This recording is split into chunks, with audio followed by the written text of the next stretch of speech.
Some weeks before vacation, I saw a message in the class group from one of our lecturers.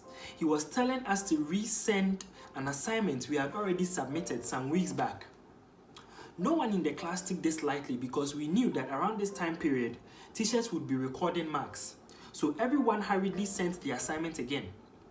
Vacation day finally came and everyone was happy. Personally, I felt like this weight had been taken off my shoulders. But some days after vacation, I saw another message in the class group from the same lecturer. This time it was a list of students whose work was still unaccounted for, and unfortunately, I happened to be one of them. I was nervous and frustrated because I knew I had sent the work, so I didn't get what was going on. But I had to bottle up all that emotion and send the work again. I even went to the extent of taking screenshots to show to my class rep as proof of submission. And he was like, "Oh yeah, everything is on point."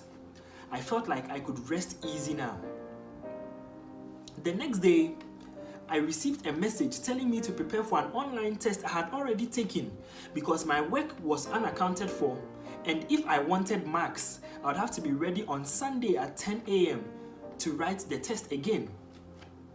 The next day, the same lecturer whose work I had submitted 3 times already sent another list of students whose work was still unaccounted for, and I happened to be one of them again. Friends, I exploded. There were all these negative emotions I was feeling at once: rage, frustration, depression, anger, sadness. I just can't describe how I was feeling. But then I managed to bottle all that up and motivate myself to study for the test and resubmit the assignment.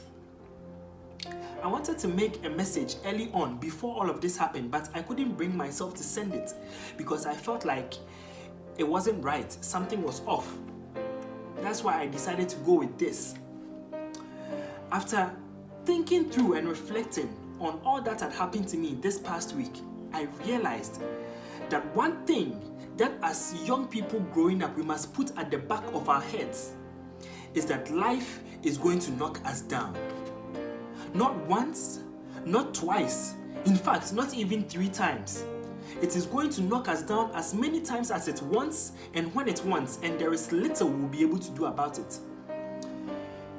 After school, not all of us are going to get jobs immediately.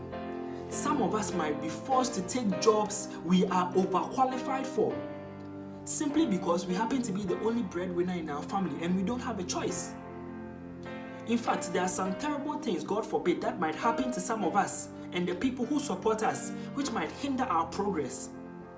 Now, I don't know what the future holds, and I definitely know that I might not be fully prepared for what life is going to throw at me. But one thing I know I will not do, and I also don't want you to do, is to give up and lose hope. Don't do that.